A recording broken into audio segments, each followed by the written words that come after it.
Quem sai de casa, doutor, perde direito aos bens? Não, isso aí é um mito, né? É mito? É mito. Quem sai de casa é como se fosse um abandono. Sim. E antigamente tinha até o mito de um prazo. Ah, mas se ele ficar 1 ano fora? Se ele ficar 2 anos? Então, como que funciona o direito na questão familiar? Vamos colocar o princípio do regime mais utilizado, que é o da comunhão parcial de bens. Então, a partir do momento que o casal se une em casamento, todo o patrimônio constituído a partir daquela data pertence aos dois. Mesmo que o homem seja o provedor. Concorda comigo? Mesmo que ele ganhe mais do que a mulher. Mesmo que ela não ganhe nada. Que nem trabalhe. Porque olha só. Conforme a gente havia dito, antigamente a mulher era do lar e isso ainda ocorre. A mulher, ela ainda é vista como aquela que cuida dos filhos, ok, como aquela que cuida da casa e como aquela que cuida da família. E o homem é aquele que sai para prover o sustento da família. Isso ainda é normal, natural, apesar de haver uma mudança de comportamento. Hoje as mulheres, elas são maioria em tudo. Seja na quantidade de mulheres muito maiores que os homens. Nós temos muito mais de 50% de mulheres hoje no mundo do que homens. A nível mundo. A nível mundo. Caramba, isso que era nível Brasil. A nível mundo. E as mulheres, elas estão em todas as profissões. Hoje, se você for num tribunal, a gente que é advogado há 20 anos, eu sou há 25 anos. Antigamente, a gente fala assim, eu vou lá falar com o juiz. Olha como é que as coisas mudam. Sempre, ou seja... Homem, sexo masculino. Hoje, é tão costumeiro você ver mulheres nesse cargo que a gente já fala, eu vou lá falar com a juíza. Olha como elas evoluíram. Muito. Então, vamos lá. Voltando à pergunta que você me fez. Você acha, vou até te rebater essa pergunta, você acha justo o casal iniciou lá um matrimônio e aí começou a comprar uma casa, comprar um carro, e aí a convivência tá difícil. Ele decide, o homem ele tem mais essa atitude de sair do que a mulher. A probabilidade de homens que abandonam o lar é maior do que... Ele não fala nada que vai divorciar, que vai separar. Simplesmente sai. Simplesmente some no mundo e aí depois vai falando onde tá, alguma coisa assim. Porque na maioria dos casos, quando tem filhos. Quando não tem, aí ele vai embora mesmo e acabou.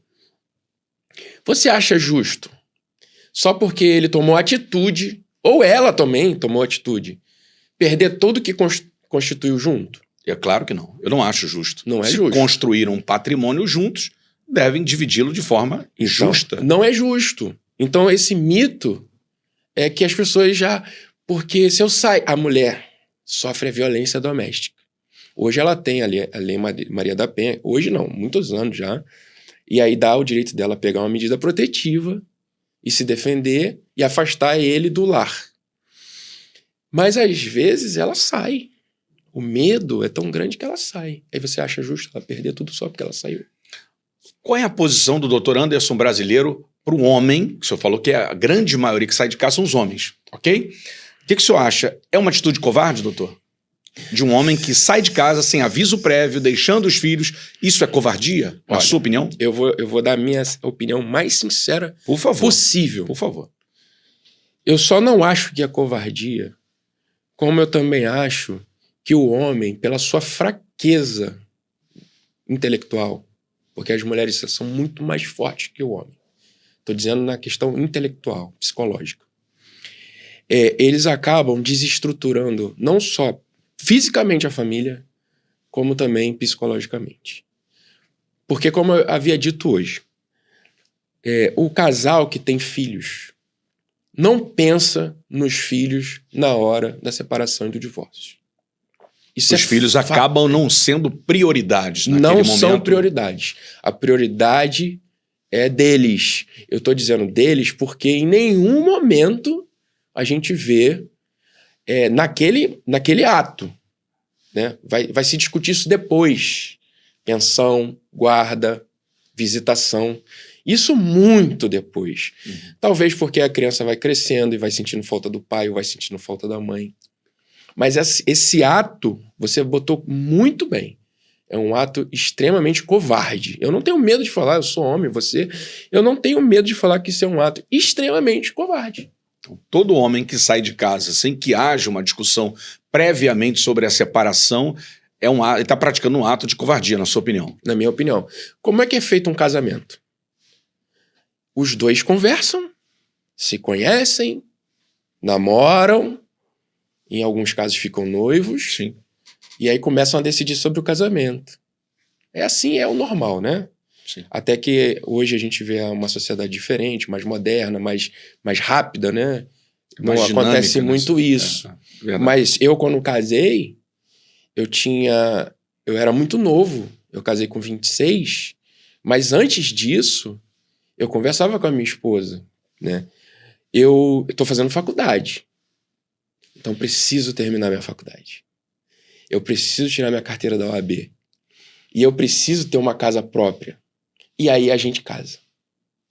Ou seja, tu tinha todo um planejamento ali. Exato. Com ela. E por que não se planeja o retorno do status quo antes? Que é, já que nós nos casamos, vivemos até aqui, agora a gente não está dando mais certo. Vamos nos separar? Por que não conversa tudo? E a casa? Vai ficar para quem? E o carro vai ficar para quem? E as crianças? E o pet? Sabia que tem a questão do pet? A gente vai falar sobre isso. O senhor falou em off para mim, isso aí me deixou um pouco agora eu vou falar uma escandalizado. Eu vou falar algo que eu acho o absurdo dos absurdos. Tá? O judiciário existe para isso, os advogados existem para isso. Só que o casal, as pessoas, pegam sua vida, certo? Sua vida privada, particular, a vida dos seus filhos, a situação do seu patrimônio, dos seus bens, e entregam na mão do judiciário. O judiciário é um juiz que representa. É uma pessoa que você nunca viu na vida. Será que você, estou falando para os homens e para as mulheres, será que vocês não têm condição de resolverem os seus problemas sem colocar na mão de terceiros? Por que a sociedade tem que chegar a esse ponto? Você está vendo? Então, o judiciário entende que é uma terceirização de decisões que deveriam ser tomadas em família por um. O judiciário adoraria, na vara de família, por exemplo, adoraria que as pessoas conseguissem resolver os seus conflitos familiares sem chegar ali. Sem chegar às barras de um tribunal. Lógico, porque imagina você na situação de um juiz ter que decidir da vida dele, dela, do filho, da casa, do carro, do dinheiro que está na conta bancária, do salário, quanto que vai pagar de pensão. Imagina, ele faz aquilo porque ele tem que fazer o trabalho dele. Sim, claro. Mas se você pudesse, os dois ali, resolver sozinho, seria muito bom. É porque não é só, doutor Anderson, a separação em si, o divórcio em si. Há uma capilaridade, você acabou de falar uma série, qual é o carro, é a casa, é o filho, é o pet. Exato. Ou seja, aquilo ali se destrincha em N situações muito complexas, por sinal, porque falando de pet, a gente vai falar isso depois, mas para muita gente pet é um filho, né? Então eu imagino quanto difícil é para um casal que tem um cachorro há 10 anos se separar e o cachorro vai ficar com quem? A gente vai falar um pouquinho daqui a pouco, não saia, não pula, que você não tem ideia do que o doutor Anderson vai falar aqui para esclarecer o seu conhecimento sobre a área jurídica de dissolução de família, dissolução de casamentos, pensão, alimentícia, enfim, tem uma série de coisas. Eu acho que já vale até um like para você dar agora com as informações que o doutor Anderson trouxe para nós aqui no podcast número 12, e eu estou gostando muito desse papo, e a gente vai esclarecer as suas dúvidas, então já comenta aqui embaixo o que você está achando até agora desse bate-papo aqui. E aí, na sua opinião, divórcio, ele deve ser tratado como algo comercial, né? Algo frio, né? Sem se pensar nos filhos, sem se pensar nos sentimentos, sem se pensar naquilo que se construiu ao longo de mais de 20 anos de relacionamento? E aí, comenta aqui embaixo o que você acha sobre isso. Mas vamos lá. União estável tem os mesmos direitos do casamento, doutor Anderson? Marcos, eu vou te falar e vou te fazer uma pergunta. Por favor. Nós já falamos de casamento, agora a gente vai falar de união estável e mais pra frente a gente vai falar do contrato de namoro. Sim. Eu te pergunto, você como pastor, qual desses 3 contratos é possível o casal assinar e não trazer nenhum tipo de problema no futuro? Qual desses 3 você acha que traz menos problema, menos transtorno? O namoro, a união estável ou de casamento? Qual desses contratos deveriam trazer menos problema, é isso? Não, na sua visão, qual que você acha que eu assinei e eu não vou ter problema no futuro? Em se tratando de relacionamento amoroso. Primeiro que, assim, na minha humilde opinião, eu não acho que para namoro deve-se ter contrato. Esse é o ponto. Eu não sou jurista. Para mim, isso aí é tudo balela. Me perdoe aqui se você tiver uma opinião diferente da minha. Se for divergente, tá tudo bem, eu te respeito, mas contrato de namoro, para mim, isso é uma balela, isso é uma palhaçada.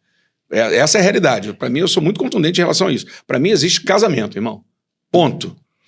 União estável é algo que está muito em voga, se fala sobre isso não sei quantos anos, sou advogado, vai me responder melhor. O meu filho já teve união estável, não deu certo e não foi desfeito até hoje, tá? Há 5 anos que ele não se relaciona com a mãe do primeiro filho dele, meu neto, João Guilherme. Um beijo, baby shark do vovô te ama. E essa união estável não foi resolvida até hoje, eu não sei nem por quê.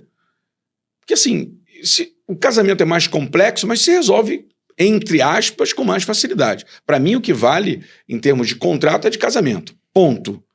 Eu não entendo muito sobre união estável, então não vou opinar sobre aquilo que eu não entendo na profundidade.